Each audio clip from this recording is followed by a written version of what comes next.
పరమేశ్వరుడు అడిగారు, ఏం కావాలి ఆ దేవతలరా అనగానే, లంపటను నివారింపను సంపద కృపజేయ జయము సంపాదింపను చంపెడి వారి వధింపను సొంపారగని కటల్లు సోమాధర.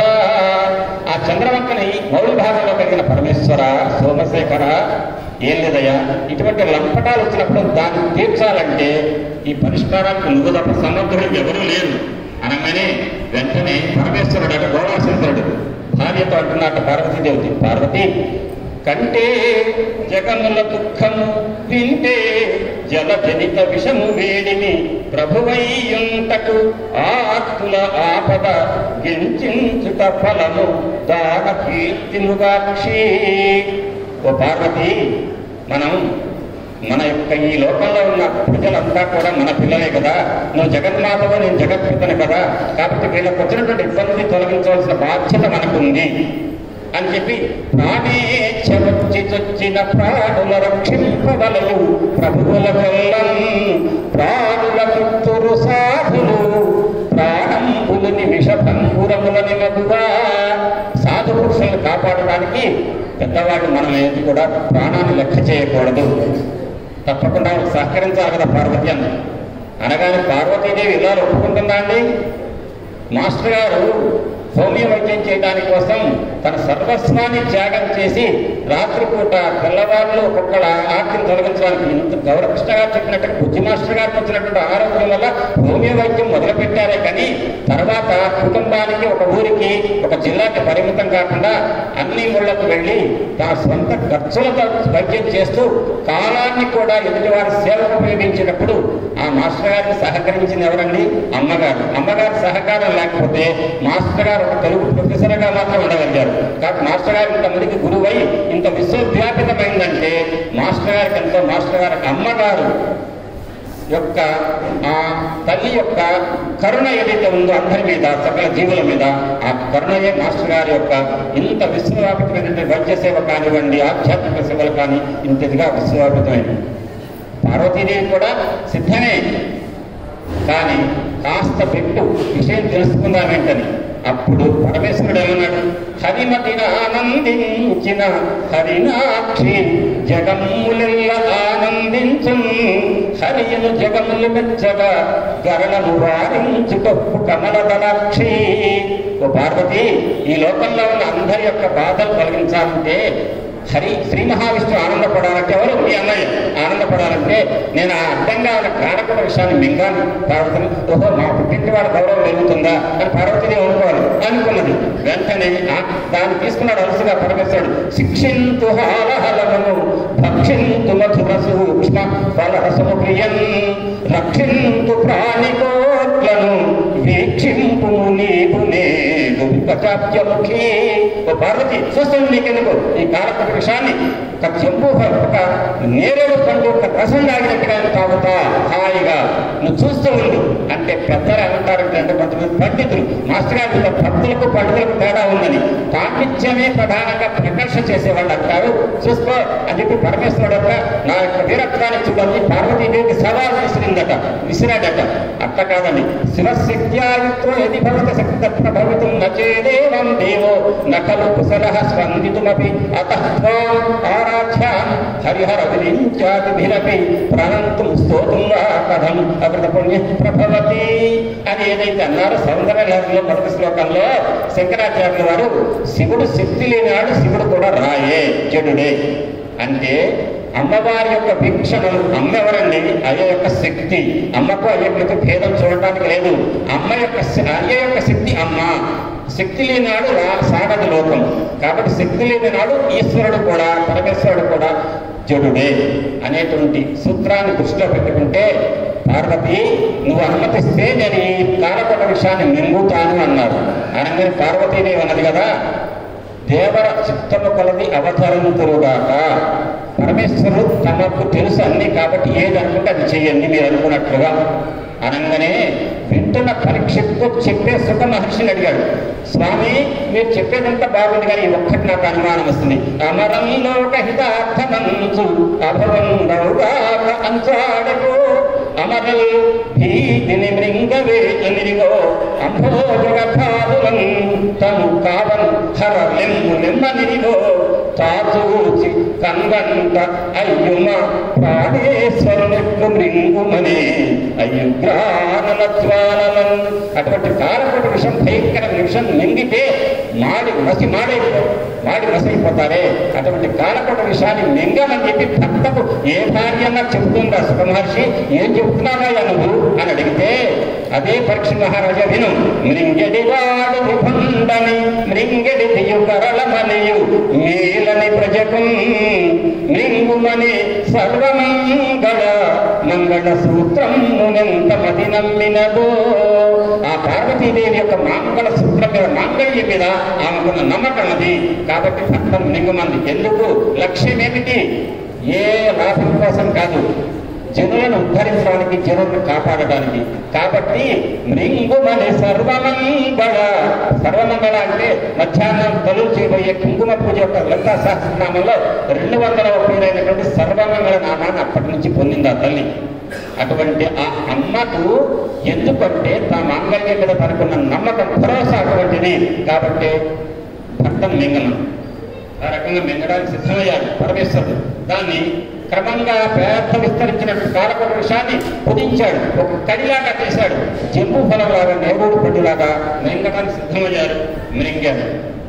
ఆ మింగేటువంటి సమయంలో కాలకోట విషయం కదండి, దగ్గరికి వచ్చినప్పుడు పరమేశ్వరుడు అంటే గట్టివాడు, ఆయన సర్వజ్ఞుడు, ఏదైనా నిర్జించగలుగుతాడు. కానీ ఆయన నోరు భాగంలో ఉన్నటువంటి బాగా సున్నితమైనటువంటి చంద్రుడు, మెడలో ఉన్నటువంటి బాగా సున్నితమైనటువంటి పాములు కూడా ఆ కాలకోట విష ప్రభావానికి లోను కాలేదు, భయపడలేదు, కొంచెం కూడా వడలిపోలేదట. అంతేకాదు పరమ సుకుమారమైనటువంటి పరమేశ్వరుడు ఒక ముఖం అనే పద్మం కూడా వడలిపోలేదటండి. కదలంబాడలు పాప పేరులు వడలం కర్మాంబుజాలము పుట్టడు నేత్రంబులు ఎర్రగారు నీ చూట చంద్రుడు కల్లడు ఆ క్షణాన్నించుతూ దానితో పదిలుండై గడిచేస్తూ దిగుతుతో భక్షించుతూ మృంగుతో. ఆ కాలకోట విషయాన్ని ఒక నేరేడు పండులాగా చేతులు తీసుకుని దాన్ని మింగడానికి ప్రయత్నించే సమయంలో కాలకోట విషయం సమీపిస్తుంటే పరమేశ్వరుడికి కాదండి, పరమేశ్వరుడు మెడలో ఉన్నటువంటి పాములకు ఏం కాలేదు, మరో భాగంలో ఉన్న చంద్రుడికి ఏం కాలేదు. కారణం ఏంటంటే పరమేశ్వరుడు ఆశ్రయించిన వారికి ఏ కాలకోట విషయం కూడా ఏమి చేయదు అనే విషయాన్ని తెలియజేసేట్టుగా అవి కూడా క్షేమంగానే ఉన్నాయి. ఆ కాలకోట విషయాన్ని మింగటం అయిపోయింది. మింగే చేశాడంటే ఆయన కడుపులోకి తీసుకుంటే కడుపులో ఉన్న లోకాలు మాడిపోతాయి, బయట ఉంటే బయట లోకాలు మాడిపోతాయి. కాబట్టి ఉదరము లోకం పులకు సదనం తిరిగి శివుడు చుట్టుల విషాకున కంఠ విలమున పదివంపుగా నిలిపి సూక్ష్మ ఫల సంక్రియం. ఇక్కడ ఆపడం వల్ల నల్లటి మచ్చ వచ్చింది. సిద్ధికంఠాయ నీలకంఠాయ నమస్కాయ ఇందాక చేసినటువంటి దాన్ని ఆ నీలకంఠుడుగా అప్పటి నుంచి ఆ పరమేశ్వరుడు పేరు వచ్చింది. నల్లటి మచ్చ కలిగినటువంటి కంఠం కలిగిన వాడు. దేనివల్ల వచ్చిన నల్లటి మచ్చ అంటే గర్వం, విషాన్ని ఇక్కడ ఉంచుకోవటం వల్ల. ఆ విషయం కడుపులో వెళ్తే కడుపులో ఉన్నటువంటి లోకాలు మాడిపోతాయి, బయట ఉంటే బయట లోకాలు మాడిపోతాయి. అటు ఇటు కాకుండా మధ్యలో కంఠంలో నిలబెట్టాడు. ఈ కాలకోట విషయాన్ని అడ్డం తీసేశాడు. అక్కడ అంటారండి పోతన గారు ఒక మాట, మెచ్చిన మచ్చిక కలిగిన ఇచ్చిన ఈ వచ్చుగాక ఇచ్చ వరులకను చిచ్చుకడి వనగ వచ్చిన చిచ్చన చూపచ్చుబడిన శివునకు దక్కను. ఎవరికన్నా ఎదుటి వాళ్ళ మీద ప్రేమ ఉంటే తన ఆస్తిని సగం ఇవ్వచ్చు, పూర్తిగా ఇవ్వచ్చు, సర్వస్వాన్ని వదిలిపెట్టచ్చు. కానీ ఎదుటివాడి కోసం ఎవడన్నా ఆ నిప్పు మొత్తం మింగుతాడండి. ఒక్క ఆ అగ్ని నేత్రం కలిగిన శివుడికి తప్ప ఎవరికి సాధ్యం కాదు అని అంటారు పోతన గారు. అటువంటి ఆ ప్రాణేత్రం కలిగినటువంటి పరమేశ్వరుడు కాలకోట విషయాన్ని అడ్డం తొలగించాడు. అడ్డం తొలగించిన తర్వాత సముద్ర మథనానికి మార్గం సుగమమైంది. అంటే ఇక్కడ హారాహారమైనటువంటి దాన్ని మింగాడు, హాలాహల భక్షణమైంది. ఈ హాలాహల భక్షణం అనేటువంటి కథ వరకు ఏమన్నట్టయితే హాలాహల భక్షణ కథ హేలాగతి విన్న ప్రాయ నిలని పఠింపం వ్యాళాల రుచి కనుల పాలై చెడరెట్టి జనులు భయ విరహితులై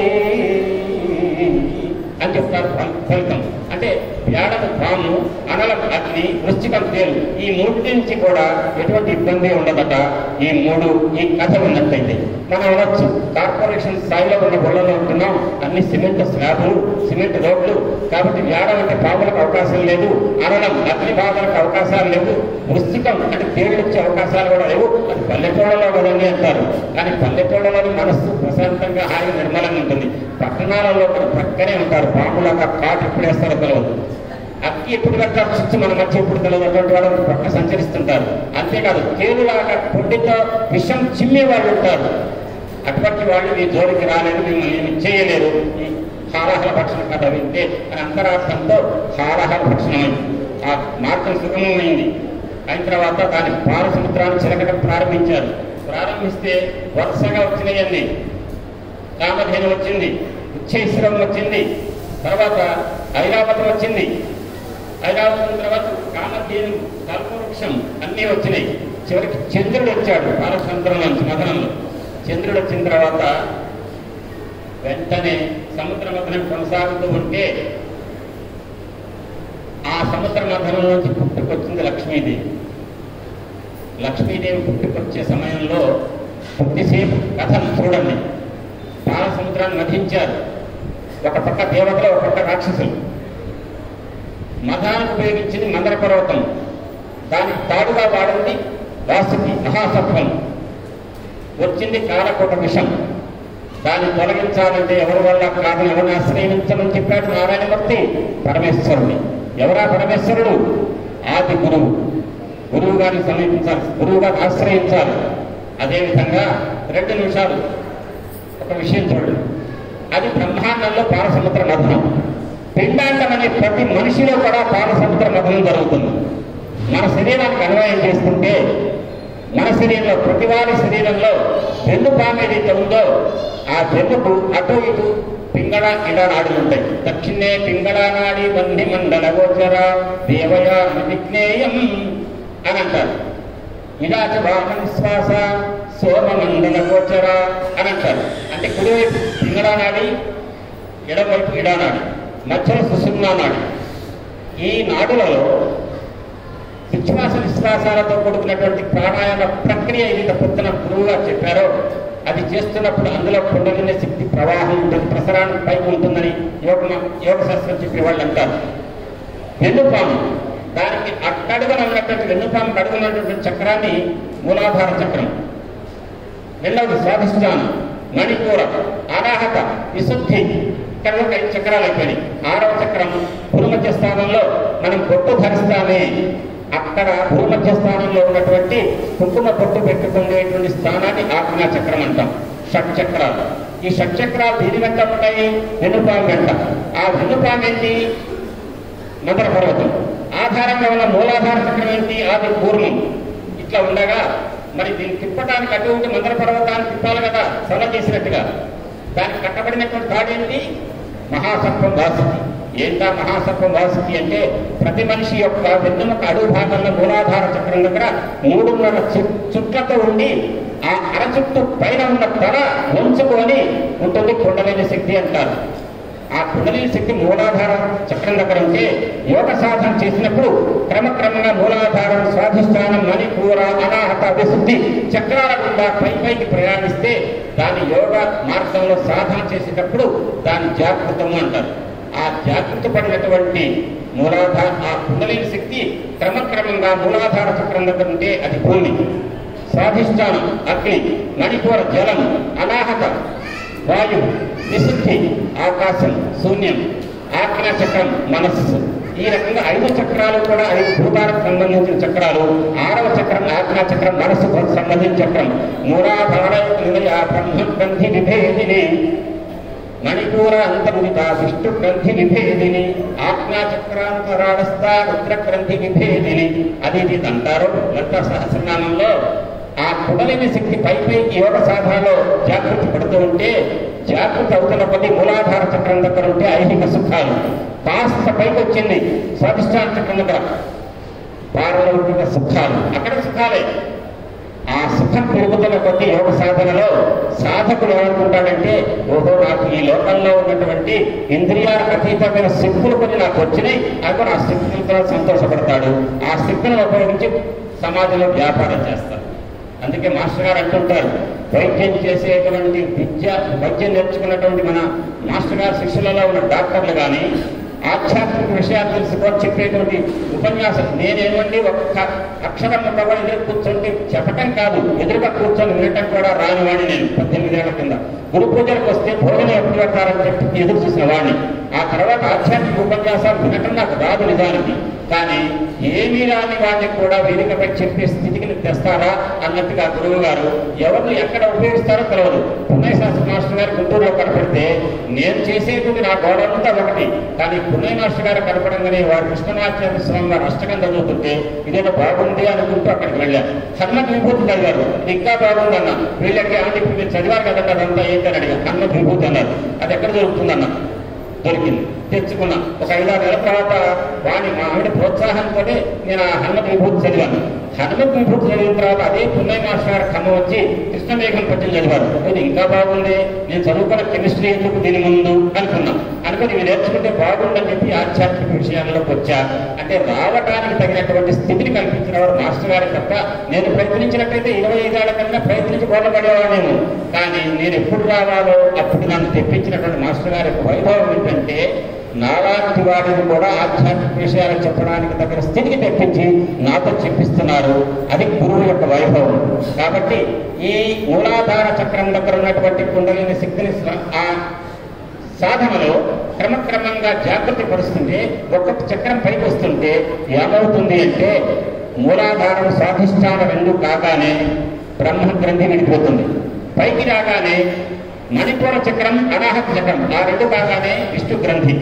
ఆ ఇంకా పైన విశుద్ధి చక్రం, ఆజ్ఞా చక్రాల స్థాయికి కనుక కుండలిని శక్తి జాగృతమైతే ఇక్కడికి వచ్చేసరి కదా రుద్రగ్రంథి విభేదిని.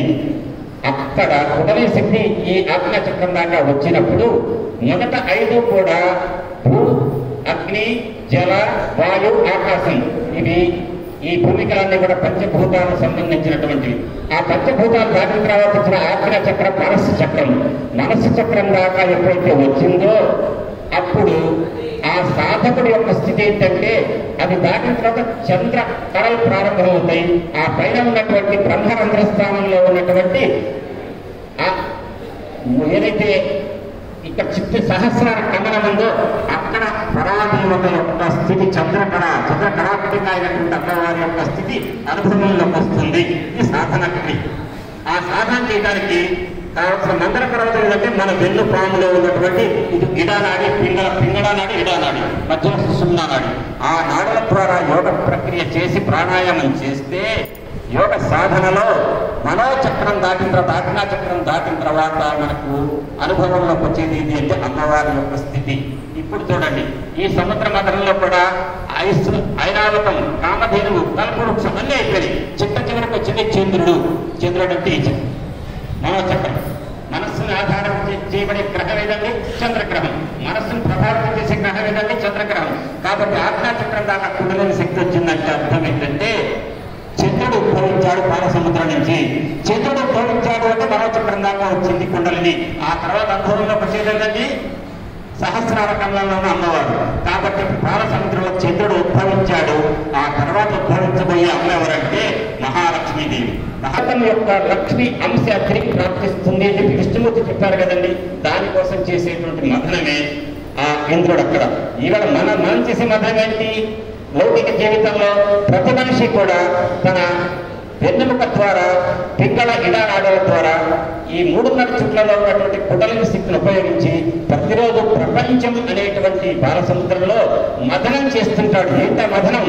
ఎఫర్ట్స్, ప్రయత్నాలు. ఎందుకు? ప్రపంచంలో ఉన్నటువంటి సంపదలను పొందడానికి. ఏంటా సంపదలు? బోలెడని సంపదలు ఉన్నాయి. ఒక్కొక్కటి ఒక్కొక్క సంపద. నాకు ఏదైనా గురువుగా చెప్పింది ఏదైనా ఒక మంచి విషయం చెప్పిన పుస్తకం అంటే నేను ఆనందిస్తాను. ఇంకొక రియల్ ఎస్టేట్ చేసేవాడికి తక్కువ రేట్ ఏదైనా స్థలం వస్తే ఫ్లాట్లు కట్టవచ్చు, ఆయన సంతోషపడతారు. ఒక్కొక్కటి ఉంటుంది. ఆ రకంగా ప్రపంచంలో ఉన్న విషయాలని, సంపదలన్నింటినీ కూడా పొందాలనే ఆరాటంతో ప్రయత్నం ప్రయత్నాలు ఏవైతే చేస్తారో ఆ ప్రయత్నాలే మథన సముద్ర మథనం, ప్రపంచంలో ఉన్నటువంటి సంపదలు పొందడానికి. ఆ సంపదలు ఎటువంటి సంపదలు ఉంటాయండి? సాత్విక సంపదలు ఉంటాయి, రజో సంపదలు ఉంటాయి, రజోగుణ సంబంధమైన తమోగుణ సంపదలు ఉంటాయి. తమోగుణ సంపదలు అంటే ఏంటండి? హాయిగా మత్తెక్కించే పదార్థాలు. రజోగుణం అంటే ఏంటండి? పొగడ్తలు. ఒక మంచి నగ వేసుకొచ్చాం, మంచి వస్తువు వేసుకొచ్చా ఒంటి మీద, బాగుంది అనగానే బాగా పొగడమ్మ, పొగిడా బాగుందన్నారా అని ఆనందపడ్డాం. ఎదుటివాళ్ళ పొగడ్తలకు ఆనందపడ్డం రజోగుణ సంపద. అదే నిద్ర వచ్చేటువంటి పదార్థాలు పొందడం తమోగుణ సంపద. సాత్విక సంపద ఏంటంటే పొద్దున్నే వచ్చి వాడు వినగానే గురువు గారు చెప్పినటువంటి ఉపన్యాసం, ప్రవచనం ఏదైతుందో అందులో ఎంత గొప్ప విషయాలు ఉన్నాయండి. మనిషి ఉద్ధరింపబడడానికి ఎంత గొప్ప మాటలు ఉన్నాయండి. భగవద్గీతలో చెప్పినటువంటి ఆ ఉటంకించిన మాటలు కానివ్వండి, ఎంత గొప్ప మాటలు, ఎంతో గొప్ప మాటలు సరళీకృతం చేసి సాధారణమైన స్థితిలో చెప్పారు కొన్ని మాటలు. అవి జీవితాన్ని సార్థకం చేసుకోవడం ఎంతో ఉపయోగపడతాయి. వాటిని వినగానే ఈ ప్రాంగణంలో ఉన్న అందరూ ఆనందపడ్డారు. దాన్ని ఏ ఆనందం అంటే సాత్విక ఆనందం. ఈ రకంగా ప్రపంచంలో మానవుడు లేచిన దగ్గర పడుకునే వరకు చేసేటువంటి ప్రయత్నాల్లో ప్రపంచంలోని అనేక సంపదలు పొందుతాడు. కొన్ని సాత్విక ఆనందాన్ని ఇస్తాయి, కొన్ని రజోగుణ ఆనందాన్ని ఇస్తాయి, కొన్ని తామస గుణ ఆనందాన్ని ఇస్తాయి. ఈ రకంగా ఆనందం పొందడం కోసం ఎవరికి ఏది ఆనందమో దానికి సంబంధించినటువంటి విషయాలు పొందడానికి చేసేటువంటి ప్రయత్నమే మథనం. అదే సముద్ర మథనం. మన పిండాండానికి, బ్రహ్మాండానికి సంబంధించిన మథనం దేవేంద్రుడు చేస్తున్నాడు. ఆ దేవేంద్రుడు మథనంలో ఇప్పటి వరకు జరిగిన సాగిన మథనంలో కాలక వృక్షాన్ని అడ్డం తొలగించారు. ఐరావతం, కామధేనువు, కల్ప వృక్షం అన్ని అయిపోయాయి. ఉచ్చేశ్వరం వచ్చింది. చివరికి చంద్రుడు వచ్చాడు. చంద్రుడు తర్వాత అమ్మవారు వస్తుంది. అంటే అమ్మవారికి తోబుట్టుకోవరండి చంద్రుడు. కాబట్టి అమ్మవారు అన్నగారు మామగారు కాబట్టి చంద్రుడు మనకు సొంత మామ. ఆ రకంగా చంద్రుడు ఉద్భవం అయిపోయింది. అమ్మవారు వస్తుంది. ఆ వచ్చే అమ్మవారు ఏ విధంగా వచ్చిందంటే తొలుగారు మెరుపు కైబడి తల తలమని వీని మెరయ ధగ ధగయనుచున్ కలుములని నెడుతూపుల చెలువంబుల మొదలి టెంగి సిరి పుట్టెనుపా అంటారు పోతన గారు. అంటే ఆ తల్లి ఆమె యొక్క శరీరం అంతా తలతలా వేస్తుందట. ఆమె యొక్క కళ్ళ కాంతులు చక్కగా ఉన్నాయట. ఎట్లా? అంగం హరి పునఃభూషణమాశ్రయంతి బృందాంగనేవ ముకులాభకంతమానం అంగీకృతాక్షర విభూతి నవాంగలీన మాంగళ్యవాస్తు మననందన దేవతాయ అనేది కనకధార స్తోత్రంలో చెప్పారో, శ్రీ మహావిష్ణువు ఒంటిపై పడినటువంటి లక్ష్మీదేవి చూపులు విష్ణుమూర్తి ఒంటి మీద పులకలు భాగం మా ఒంటి తిప్పితే మా జన్మను కూడా ధన్యమవుతాయిగా అమ్మా అన్నారు శంకరాచార్య వారు అన్నారు. ఆ రకంగా ఏ లక్ష్మీదేవి యొక్క చూపులైతే శ్రీ మహావిష్ణువు ఒంటిపై పులకలకు కారణమైందో ఆ చూపులు మనపై పడితే మనకున్న సకల దారిద్ర్యాలు ప్రకాశించలేకపోతాయి. దారిద్ర్యం అంటే ఏంటండి? దారిద్ర్యం అంటే ఏంటి? ఆరోగ్యం లేకపోవడం దారిద్ర్యమే, సంపద లేకపోవడం దారిద్ర్యమే. సంపద అంటే కళ్ళకు చూపు సంపద, చెవికి వెదిగిన సంపద, నాలుగొక రచన, రుచిని గుర్తించేటువంటి లక్షణం సంపద. ఈ సంపదను ఏమంటారు? లక్షణ శక్తి అంటారు. అంటే చెవులకున్న లక్షణ శక్తి ఎనికిడి, కళ్ళకున్న లక్షణ శక్తి ఏంటి అంటే చూపు, నాలుగొకన లక్షణ శక్తి ఏంటి అంటే రుచిని ఆస్వాదించడం. చర్మానికి ఒకడంటే అట్లా నాకు ఎంతకు ఇచ్చినా అక్కడ పిల్లలు కట్టలేదంటే అట్లా అంటే అర్థం ఏంటంటే వాడి చర్మానికి రోగం ఉంది. అదే స్పర్శ గుణం కనుక ఉండేటంటే గిచ్చితే నెప్పిందుకున్నదండి. అంటే చర్మానికి స్పర్శ శక్తి అంటే అర్థం కాస్త ఇచ్చినా కూడా నెప్పికలగాలి. ఆ రకంగా వాటి లక్షణాలు ఏవైతే ప్రదర్శిస్తున్నాయి వాటి లక్షణములు అంటారు, వాటికి లక్షణ శక్తి అంటారు. అటువంటి శక్తుల యొక్క సమాహారం ఎవరంటే లక్ష్మీదేవి. అటువంటి తల్లి ఉద్భవించింది పాలసముద్రం నుంచి. దేవేంద్రుడు ఎదురు చూస్తున్నాడు దేనికోసం? ఆ లక్ష్మీదేవి యొక్క నవ్వు కాలాన్ని చూపులు ప్రసరించాలి తనపై. అప్పుడు స్వర్గలక్ష్మి మొత్తం వస్తుంది. అదే కాదు, ఇక ముందు కూడా ఇటువంటి తప్పు చేసి కృష్ణ పరమాత్మ అర్చించినటువంటి పుష్పమాల అనేటువంటి నిర్ణయాన్ని ఆ ప్రసాదాన్ని ప్రసాదంగా తీసుకోవాలి తప్ప పదార్థంగా తీసుకోకూడదు అనేటువంటి స్థితిని ఇక ముందు కొనసాగిద్దామనుకుంటున్నాడు ఇంద్రుడు. కానీ అమ్మవారి యొక్క చూపులు పడితేనే తిరిగి సంపద వస్తుందని ఎదురు చూస్తున్నాడు ఇంద్రుడు. అమ్మవారు వచ్చింది, కానీ వెంటనే ఎందుకు అవుతుందండి? దేవేంద్రుడు చేసిన పని ఏంటి? తన భర్తను పూజించినటువంటి పుష్పమాలను తృణీకరించాడు దేవేంద్రుడు. ఆ దేవేంద్రుడికి కాస్త బుద్ధి చెప్పాలి అని చెప్పి అమ్మవారు సముద్రంలో ఉద్భవించింది. రాక్షసులు అన్నారట, నా మీద అమృతం అన్నారట. అమృతం కాదయా, అమ్మవారు వచ్చింది కదా, అమ్మవారు నాకెందుకు అంటే అమ్మవారు నాకొద్దు, అమ్మవారు అర్చన నాకొద్దు, అమ్మవారి మీద నేను చూడడం అంటారు రాక్షసులు. అయితే మేమేదో ఆడుకుంటాం కాసేపు, మీరేదో అమ్మవారిని పూజించుకోవడం వదిలేశారు దేవతల మీద. ఎవరి అమ్మవారు దేవతలంతా కూడా లక్ష్మీదేవిని పూజించాలని సిద్ధమయ్యారు. ఇక్కడ లక్ష్మీదేవిని పూజించేటువంటి లక్ష్మీ సముద్భవంలో 4 భాగాలు ఉంటాయి. మొట్టమొదటి లక్ష్మీదేవి ఆవిర్భవించింది. ఆ అమ్మ ఎట్లుంది, అమ్మను అర్చించారు, అభిషేకించారు, పట్టాభిషేకం చేశారు. తర్వాత అమ్మవారు మహావిష్ణువు దగ్గరికి వెళ్ళి వరమాల వేసి స్వయంవరం ప్రకటించడం. ఆ తర్వాత హృదయ స్థానంలోకి లక్ష్మీదేవిని శ్రీ మహావిష్ణువు తీసుకొని హృదయంలో పెట్టుకోవడం. ఇది కళ్యాణం. ఈ రకంగా 4 భాగాలతో కూడుకున్నది లక్ష్మీ సముద్భవ ఘట్టం. ఇందులో అమ్మవారు ఉద్భవించారు. ఆ అమ్మ యొక్క వైభవాన్ని చెప్తారని పోతన గారు. పాలమున్నీటిలో పలి మీది మీగడ మిసిమి చిట్టున చేసి మేని ఒడసి రొక్కారు మెరుగుల కొనల తడుపుల మేని చేయగలని మెరుగు చేసి నాడు నాటికి రోదినవ కంపు దీవల నునుగోదనియం ములుగొలిపి ద్రవ్వారు బృందం కొలకుల పొద్దున పొలసిన తలపుల కోది పెట్టి పసిడి చంపకదాని బాగు వచ్చి పాలు కన్నుల చెరుపున వాడి తీర్చి జాడ తడముల చేతుల జడ్డు విడిసి నలువ ఈ కొనుమలుగి చేసినాడు నేడు అంటారు పోతన్న గారు. అంటే తుక్కిగా చెప్పాలంటే ఒకటే మాట, లక్ష్మీదేవిని ఏ విధంగా సముద్భవమైనటువంటి లక్ష్మీదేవి యొక్క జగదేక సౌందర్య లక్షణాలు చూసి అంటున్నారు పోతన గారు. ఈ బ్రహ్మగారు అండి పరమ సౌజన్యంతో పరమ నేర్పుతో లక్ష్మీదేవిని ప్రాణ సముద్రం మీద ఉన్నటువంటి ఆ మీగడ ఉంది. మీగడ మిసి ఏదైతే ఉందో మిసి మొత్తాన్ని గీరాక గీరి ఒక ముద్ద చేసి శరీర పొన్న తయారు చేశాక ప్రాణం వేశాక అమ్మవారికి వచ్చిన సౌందర్యానికి తృప్తి పడలేకుండా బ్రహ్మగారు ఏ చతుర్ముఖ బ్రహ్మను సృష్టికర్తను ఈ అమ్మ యొక్క సౌందర్యం నాకు అంతగా ఆచపలేదు. ఆమె యొక్క సౌందర్యం ఎట్లా ఉండాలంటే అమ్మ సౌందర్యం ఈ సకల లోకాలకు సంపాదించేటువంటి తల్లి యొక్క సౌందర్యం ఎట్లా ఉంటుందా అని ఆ అమ్మనట భూలోకంలో ఉన్న సన్నటి తీగలతో స్నేహం చేయించాట. అంటే సన్నటి తీగల లాంటి సన్నటి నడుము తగ్గినటువంటి సౌందర్యంతో ఉండాలట అమ్మ. అంతేకాదండి ఆ అమ్మకు నెలవంక ఏదైతే విజయనాడు నిలబడుకుంటాడో నిలబడుకు మీద ఉన్నటువంటి ఆ మిసి ఏదైతే ఉంటుంది మెరుగు దాన్ని గీరి ఒంటి మీద మెరుగు పెట్టాట, టచ్అప్లిచ్చాడు. చేసిన తర్వాత ఆ అమ్మ యొక్క సొగసు మొత్తాన్ని కూడా భావించిన సొగసుతో తీర్చిదిద్దిన తర్వాత వచ్చినటువంటి జగదేక సుందరి ఈ లక్ష్మీదేవి అని చెప్తున్నారు పోతన్న గారు. అటువంటి అమ్మవారికి ఇప్పుడు మంగళ స్నానం చేయించాలి. మంగళ స్నానం చేయించేటప్పుడు ఎవరు ఏమి ఇచ్చారు మంగళ స్నానానికి?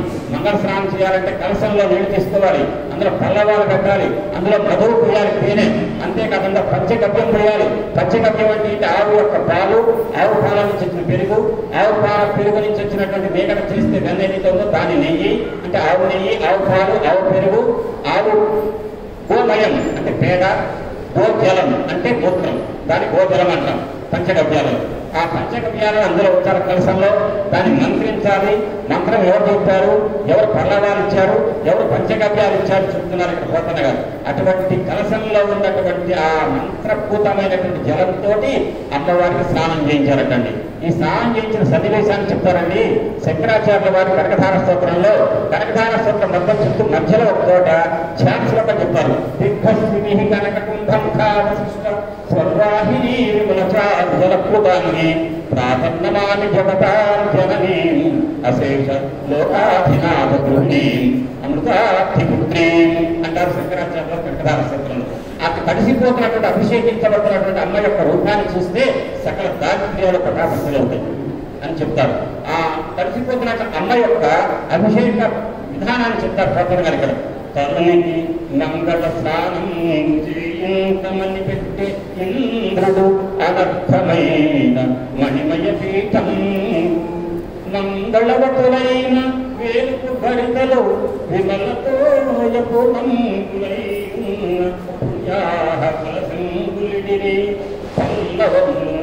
భూమి కడివి గోవులు పంచగంగులనిచ్చే నలసి వసంతుడు మధుర సంగి మునను కల్పం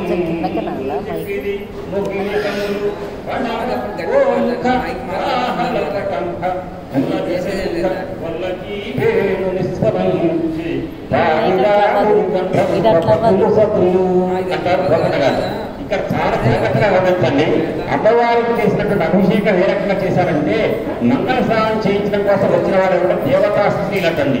ఆ ముఖ్యమైన దేవతా స్త్రీలు వచ్చి మంగళ స్నానం చేయిస్తుంటే ఆ అమ్మకు మంగళ స్నానం చేయించేటప్పుడు కూర్చోబెట్టినటువంటి పీఠం ఎటువంటిదంటే వెనకట్టలేని వజ్రాలు పొందినటువంటి పీఠాలు వేసే పీఠం మీద కూర్చోబెట్టారు అమ్మవారిని అభిషేకం చేస్తున్నారు. అప్పుడు ఎవరైతే దేవతా స్త్రీలు ముత్తైదులు ఉన్నారో వాళ్ళు ఆకాశగంగా తీర్థాన్ని బంగారు కలశాలలో తెచ్చారు అభిషేకించడానికి. అప్పుడు కలశంలో వేసినటువంటి పల్లవాలు ఏమిటో ఆకాశగంగా తోయంలో ఉంచబడినటువంటి పల్లవాలు ఏమిటో ఉంచబడి ఉన్నాయి. వాటన్నిటి ఇచ్చినట్టు భూదేవి ఇచ్చినటువంటి పల్లవి. అంతేకాదు పంచగవ్యం ఏదైతే ఉందో గోమయము, గో జలము, గో దధి, గో క్షీరము, ఓ కృతం దేని వచ్చినాయంటే ఇంతకు ముందే ఈ పారసముద్రంలోంచి మధంలో వచ్చినటువంటి కామధేని ఏదైతే ఉందో ఆ కామధేని ఇచ్చినటువంటి పంచగవ్యాలు అవి కలశంలో పోశారు. మంత్రం చెప్పిందారంటే మహానుభావులైన మునులు వచ్చారటండి. ఆ మునులు కల్పన చెప్పారట.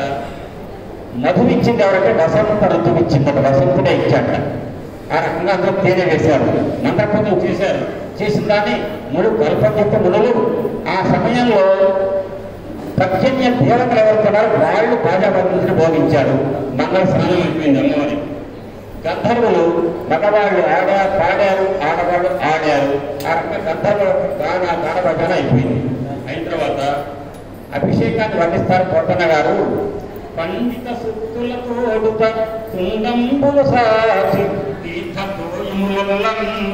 కుందముల ముంచి దిగ్వేదం దంబులు జలకమాచి తరువేమనికి ఆ అమ్మవారికి దిగ్గజాలు ఏవైతే ఉన్నాయో ఎలరాపు సుప్రతీక అనేటువంటి దిగ్గజాలు ఉన్నాయి. అవన్నీ కూడా వచ్చి బంగారు కలశాలలో ఉన్నటువంటి ఆకాశంగా నీటిని తుండాలతో పీల్చి అమ్మవారికి అభిషేక జలంగా ఇచ్చినాయండి.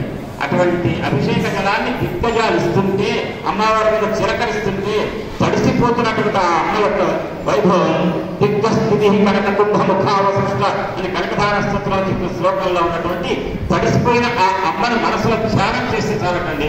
అటువంటి ధ్యానానికే సకల దారిద్ర్యాలు పోతాయి అంటారు పెద్దలు. ఆ రకంగా అభిషేకం అయిపోయింది, మంగళ స్నానం అయిపోయింది. మంగళ స్నానం తర్వాత వస్త్రాలు సమర్పించాలి. ఎవరెవరు ఏ వస్త్రాలు సమర్పించాలి చెప్తున్నారు పోతన గారు. కట్టంగా పచ్చని పట్టు పుట్టందోని ముదికకు తెచ్చి సముద్రుడి సకర్మైతే భారతీయ మంచి తారహారమునిచ్చే కాని పట్టమునిచ్చే పద్మభవుడు. ఎవరెవరేమి ఇచ్చారండి? పుట్టింటి వారు కట్నం పెట్టాలి. ఎవరు పుట్టిల్లు? అమ్మవారు పుట్టింది సముద్రం నుంచి కాబట్టి బాల సముద్రుడు ఇచ్చాక పట్టుబట్టలు ఇచ్చాక అమ్మవారు తన కూతురు మంగళ స్నానం చేస్తోంది అని ఇచ్చాక. ఆ తర్వాత వైజయంతి మాలను వరుణదేవుడు ఇచ్చాక. తర్వాత కంకణ కింకిని సకల ఆభరణాలను ఎవరిచ్చాక? విశ్వకర్మ ఇచ్చాక. సరస్వతీదేవి ఏమిచ్చిందంటే ముత్యాల హారాన్ని, పిల్లలకు ముత్యాల హారాన్ని ఇచ్చింది, జపమాలు ఇచ్చిందట అమ్మ లక్ష్మీదేవికి. ఆ తర్వాత చేతులు ధరించవలసిన పద్మాన్ని ఎవరిచ్చారంటే బ్రహ్మగారు ఇచ్చారట. ఏ పద్మ నుంచి ఉద్భవించిన బ్రహ్మగారు ఉన్నాడో ఆయన పద్మాన్ని ఇచ్చాడు లక్ష్మీదేవికి. అవి పట్టుకున్నట. కుండలి వ్రజము కుండల బలనిచ్చే శృతులు భద్రమైన ఋతులు చేసే వేదాలే ఒక రూపాన్ని దాల్చి వచ్చి నుతులు చేసినాయట. ఏమని? ఎల్లలోకములకు ఏలికసానివై బ్రతికెదనుచు శృతులు దిశలు పలికనధిపా. దిగ్దేవతలంతా వచ్చి కూడా అమ్మవారి లక్ష్మీదేవిని నుతించారట. అమ్మా, ఈ లోకానికి నీకు మించిన తల్లి లేదమ్మా, శ్రీమాత శ్రీ మహారాణిని నువ్వు మహారాణి అమ్మాను అని చెప్పేసి ఆ అమ్మను పొగిడింది ఎవరంటే అమ్మవారికి ఇవ్వాల్సినటువంటి ఆ కట్టకాలన్నీ ఇచ్చారు. ఇచ్చిన తర్వాత ఒక్కసారిగా మంగళ స్నానం అయిపోయి కట్టకానుకలు ఇవ్వగానే అమ్మవారి చిన్న నవ్వు నవ్విందట. చూపులు పడలే, ఇంకా ఇంద్రుడికి చూపులు పడలే, చిన్న నవ్వు. కొమ్మ భిన్ననటు గురుతర దుఃఖ నివారణం సృష్టి కారణంబు అన్నారు పోతన గారు. అంటే ఆ అమ్మవారి యొక్క చిన్న నవ్వు ఏదైతే ఉందో ఆ నవ్వు సకల లోకాలకు కూడా చాలా పెద్ద దుఃఖాలను తొలగించేసి మోక్షాన్ని ఇవ్వగలిగేటువంటి నవ్వు నవ్విందట. ఆ అమ్మ నవ్వును ఒకసారి భావిస్తే చాలా దశనస్నే ఆ దశన ఇది అంటారు కదా, కింజాయిక రుచిని అని చెప్పేసి అమ్మవారిని దీనికి సౌందర్యంగా చెప్తారు. ఆ రకంగా ఆ అమ్మ చిన్న నవ్వు నవ్విందట. ఆ చిన్న నవ్వే పెద్ద ఫలితాన్ని ఇస్తుంది, మోక్ష సామ్రాజ్యాన్ని కడతామలకం చేస్తుంది. అయిపోయిందండి. లోకంలో ఉన్న సకల మానవుల యొక్క దురితాలని పోగొట్టి మోక్ష సామ్రాజ్యాన్ని కడతామలకం చేసేటువంటి నవ్వు నవ్వింది అమ్మవారు. నవ్విన తర్వాత సంకల్పం చేసిందట లక్ష్మీదేవి. మహాదేవి సంకల్పం చేయగానే నల్లటి కలువ పూల దండ వచ్చిందట అమ్మవారి చేతిలోకి. ఆ నల్లటి కలువ పూల దండ వచ్చి రాగానే అమ్మవారు అడుగు ముందుకేస్తుందట. దేవతాశ్రీని అంతా చూస్తున్నారటండి అక్కడ. ఆ దేవతాశ్రీని అందరిలో కల్లా శ్రీ మహావిష్ణువుకు మాత్రమే భయం లేదు అమ్మవారి యొక్క వైభవం చూసి. మిగిలిన దేవతలంతా భయపడిపోతున్నారట. అమ్మవారు ఈ నల్ల కలువపూల దండ తీసుకెళ్ళి ఎవరిని వరిస్తుందో, ఎవరా మహానుభావుడు అదృష్టవంతుడు, ఎవరండి ఆ మహావిష్ణువే అక్కడ ఉన్నాడు పాలసముద్రంలో ఉద్భవించగానే అమ్మవారిని వరించడానికి సిద్ధంగా ఉన్నాడు. కానీ దేవతలంతా ఎదురు చూస్తున్నారట. నల్ల కలువ పూల దండ తీసుకొని అమ్మ వస్తుంటే ఆ సందర్భాన్ని పోతనగా చెప్తారు. పొలముల దండ పట్టి మేఘ కోటి నడిని మెరుగు పుత్తడి వాటికి సురల నడుమ నిలిచి సుందరాంగి. ఆ అమ్మవారు నల్లటి కలువ పూల దండ తీసుకొని వస్తుంటే మేఘాల పంక్తులలో నుంచి వచ్చిన మెరుగు తీగలాగా ఉందట. మెరుగు చెంగటనున్న మేఘం పైబడి వివిధ ఘటనందనుకువాడు చంద్రమండల సుధాసారంభు పోలిక ముఖమున చిరునవ్వులుచువాడు వల్లీయుతమాల వసుమతీయము భంగి పొలువిల్లును పునపరగువాడు అని ఒక దివ్యమైనటువంటి సీతారాముల యొక్క రూపాన్ని బోధన గారు భాగవత నాంధురీకరించడానికి విచిత్రమైన సమయంలో గోదావరి నది ఒడ్డున పౌర్ణమి నాడు చంద్రగ్రహణ సమయంలో స్నానం చేసిన ఇసుక తిన్నెల మీద పడుకున్నప్పుడు ఆ బోధన గారికి కనిపించినటువంటి దివ్యమైనటువంటి సీతారాముల యొక్క దివ్యమైన రూపం ఉంటుంది. ఆ రకంగా మేఘ పంక్తులలో వచ్చినటువంటి మెరుపు తీగలాగా వచ్చిందట మహాలక్ష్మీదేవి. ఆ అమ్మ యొక్క రూపాన్ని చూస్తే తగ్గిన దేవతలంతా ధైర్యాన్ని పోగొట్టుకున్నారు. ఒక్క శ్రీ మహావిష్ణువు మాత్రమే లక్ష్మీదేవి యొక్క రాకని గమనిస్తున్నారు. అప్పుడు నల్ల కలువ పూల దండ తీసుకొని వస్తున్నట్టు ఆ అమ్మ ఎక్కడికి వెళుతుంది, ఎక్కడికి వెళుతుందంటే సాధు రక్షకుండు షడ్వర్గరహితుండు నాథుడయ్యనేని నగపోలోపు ఇతడి భక్తయను ఎత్తి సరోజాక్షు పుష్పకామమున పూజ చేసే అంటారు పోతన గారు. అంటే పోతన గారి యొక్క పద్యంలో ఉన్నటువంటి ఒక అంతరార్థం కూడా ఉంది ఇక్కడ. ఆ అమ్మటండి చాలా గొప్ప విషయం. ఇక్కడ ఎక్కడికి వెళ్తున్నా అందరూ ఆశగా ఎదురు చూస్తున్నారు. ఆశ కాదండి, వెళ్ళి ఈ అమ్మవారు ఎవరి మెడలో ఈ నల్లటి కలువ పూల దండ వేస్తుంది, అప్పుడన్నా నవ్వుతుందా అమ్మవారు.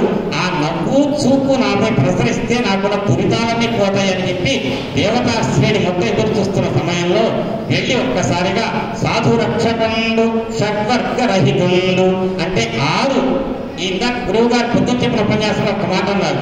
ఏమన్నారంటే నీ ద్వేషం నీ శత్రువు ఎక్కడా లేదు, ఎదుటివాడి పట్ల నువ్వు పెట్టిన శత్రుభావం నీ లోపలే ఉంది. శత్రుభావం ఎక్కడ పుట్టింది, ఫలానా వాడు నాకు శత్రువు, నాకు నమస్కరించట్లేదు అని అనుకున్నాను అనుకోండి, ఆ భావన ఎక్కడ పుట్టింది?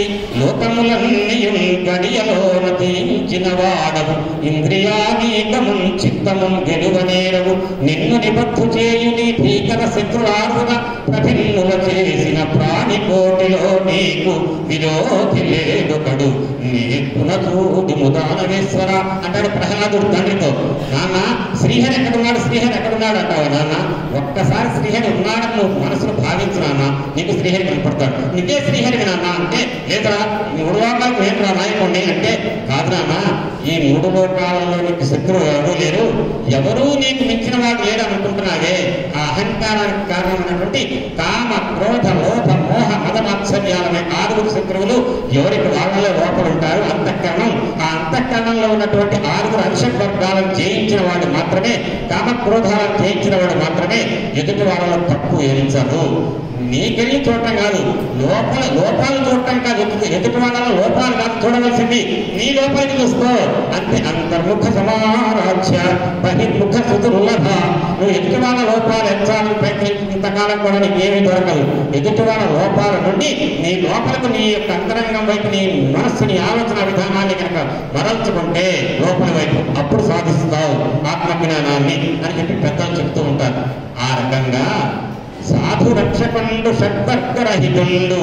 సాధువులు సత్పురుషులు అనేవాడు ధర్మాన్ని ఆచరించేవాడి జీవనాన్ని గడుపుతారో వాడి దగ్గర కనిపెట్టుకున్న మహానుభావుడైన వాడు ఈ షడ్వర్గాలు అనే ఏమాత్రము అంటని వాడు మాడే. ఆ శ్రీ మహావిష్ణు స్వరూపుడైనటువంటి ఆ స్వామి పారసముద్రం వదలంటే ఆయన మెడలో వేసిందట వరమాల. వేసి వరమాల వేయగానే ఒక్కసారిగా అమ్మ యొక్క చూపులు చెప్తారండి. ఇక్కడ ఏమని ఇక్కడ చిన్న మాట ఉన్న సమయం తక్కువ ఉంది కాబట్టి కొన్ని మాటలు లేవు. ఇవాళే లక్ష్మీదేవి వచ్చిందా, ఇవాళే విష్ణుమూర్తికి లక్ష్మీదేవి పెళ్ళైందా? కాదండి. లక్ష్మీదేవికి విష్ణుమూర్తికి పెళ్లి ఇప్పుడు కాదండి. లక్ష్మీదేవికి విష్ణుమూర్తికి పెళ్లి ఇప్పుడే కనుకైతే ప్రతి చైత్రశుద్ధ నవనాడు భద్రాచల సీతారామ కళ్యాణం చేస్తుంటే అప్పుడే జరిగింది. ఆ పెళ్లి కాదు, కళ్యాణం అప్పుడు ఎప్పుడో జరిగింది. అయితే ఇక్కడ ఉన్న ఒక అంతరార్థం ఏంటంటేనండి, బోధనయాక్షర పద్యంలో గొప్ప విషయం.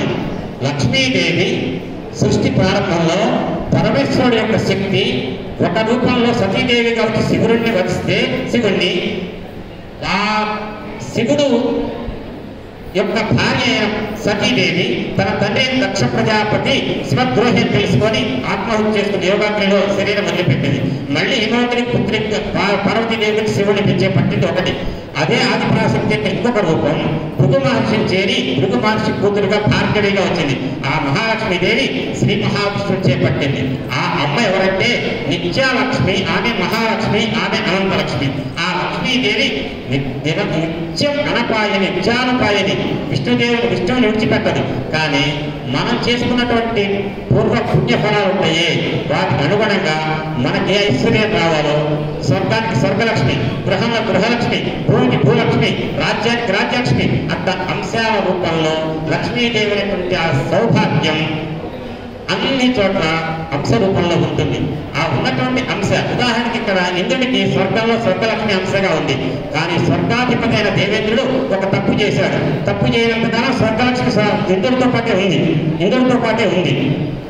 అయితే ఆ స్వర్గలక్ష్మి ఎప్పుడైతే దేవేంద్రుడు కృష్ణ పరమాత్మను పూజించిన పుష్పమాలను తృణీకరించాడో అప్పుడు దేవేంద్రుడికి ఒక శాపం. ఆ శాపవశాత్తు పుష్పమాలను తృణీకరించినందుకు గాను స్వర్గలక్ష్మి అంశ వెళ్ళి పాలసముద్రం ఉంది. ఇప్పుడు పాలసముద్రాన్ని వధించాడు. వధించడంలో ఏం జరిగింది? ఇక్కడ ఎంతో పశ్చాత్తాపడ్డాడు. విష్ణుమూర్తి చెప్పినట్టు సముద్రాన్ని వధించాడు.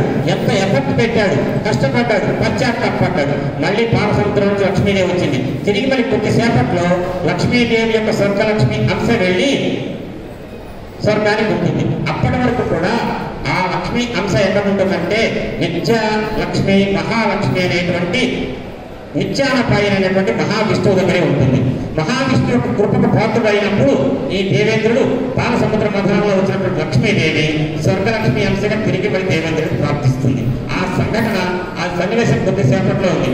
ఈ లోపల అమ్మవారికి అయ్యవారికి మధ్య ఉన్నటువంటి చూపుల సరదాని చుక్కల తోకలగాడు. మోహ రుచుల వలన ముద్దియ తల ఎత్తు, సిగ్గు వలన శిరము దించు, ఇంటి వెరకు వలన కదు వంపదు, తాను ముఖము ప్రాణతయతు ముఖము చూసి. ఆ మహావిష్ణువుకి వస్తుందట లక్ష్మీదేవి. చూడగానే సిగ్గుతోటి తలంచుకుంటుందట. మళ్ళీ తలంచుకుని ఆమెకట ఆయన ప్రేమ పూదట, ప్రేమ అతిశయించి తలపైకి ఎక్కుతుందట. మళ్ళీ విష్ణువు చూస్తున్నాడంటే సిగ్గుతో తలంచుకుంటుందట. ఈ రక తల దించడం తన పరమేశ్వరుడైనటువంటి ఆ విష్ణుమూర్తిని చూసి సిగ్గుతో తలదించుకుంటుంది, ప్రేమాతిశయంతో తల ఎత్తుతుంది. హరి సూచిన సిరి చూడదు, సిరి సూచిన హరి చూడ, సిగ్గును పొందు హరియును సిరియును తనలో సరిచూపును చూడ, మరుడు సందడి పెట్టాను. అంటే ఒకసారి హరి శ్రీ మహావిష్ణువట లక్ష్మీదేవికి చూస్తాడట. చూడగానే లక్ష్మీదేవి సిగ్గుతో తలంచుకుంటుందట. అయ్యో ఆయన చూస్తున్నాడు నన్నని. ఒక్కసారిగా ఆమె అనుకుంటుందట ఆయన తలంచుకొని ఉంటాడు అనుకుని ఆమె తలపైకి ఎత్తుందట. ఏం సిగ్గుపడుతాడు, ఏం తలంచుకుంటాట. వాడిద్దరి మధ్య చూపులు కలిసిన శుభమే కానీ వాడిద్దరి మధ్య ఒకరికొక సిగ్గు అతిశయంతో తన ఇద్దరం తెచ్చడం, చూపులు రావడం పోవడం. ఇది ఎట్లాంటిది అంటే ముఖ్యాభివృద్ధి కదమేమురాని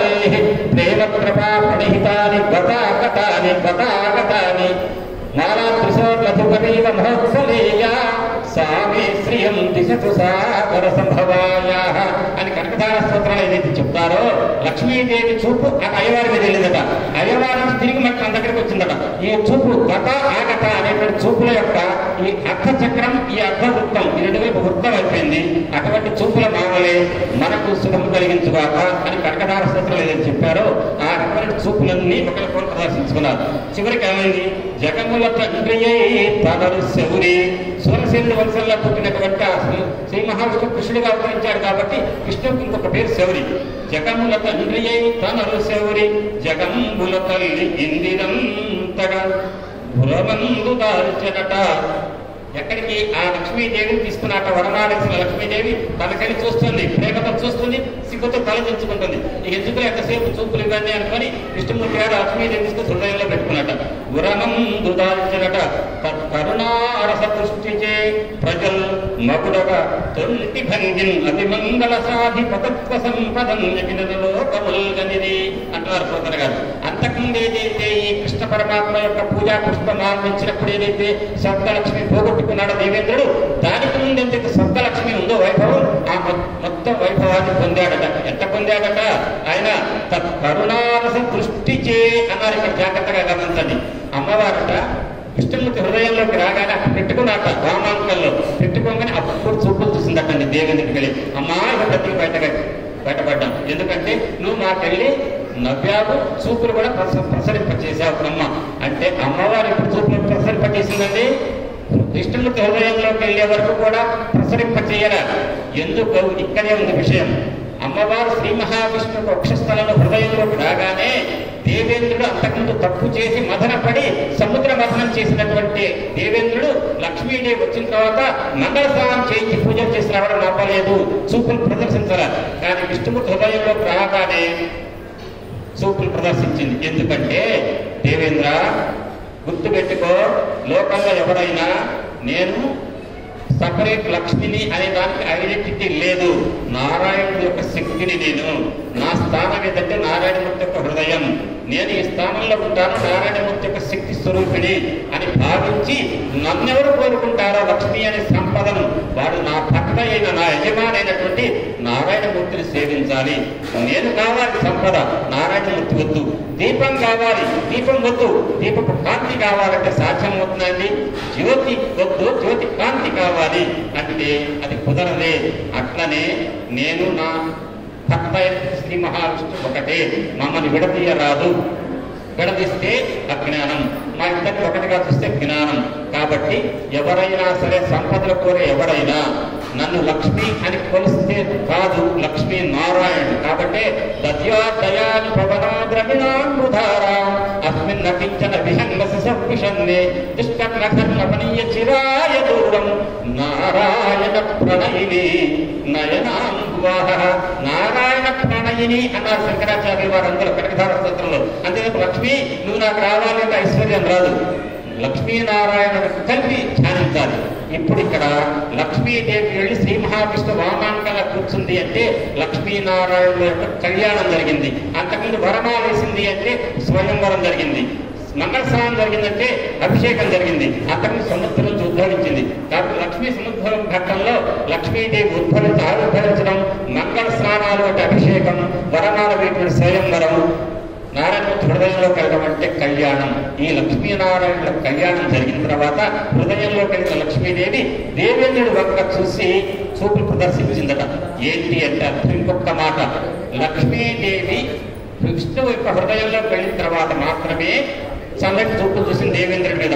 అక్కడ ఏంటంటేనండి, మనకెవరికి సంపద కలగాలన్నా, మనకేదన్నా జ్ఞానం కలగాలంటే గురువు గారి యొక్క చల్లటి చూపులు మనపై ప్రసరించాలి.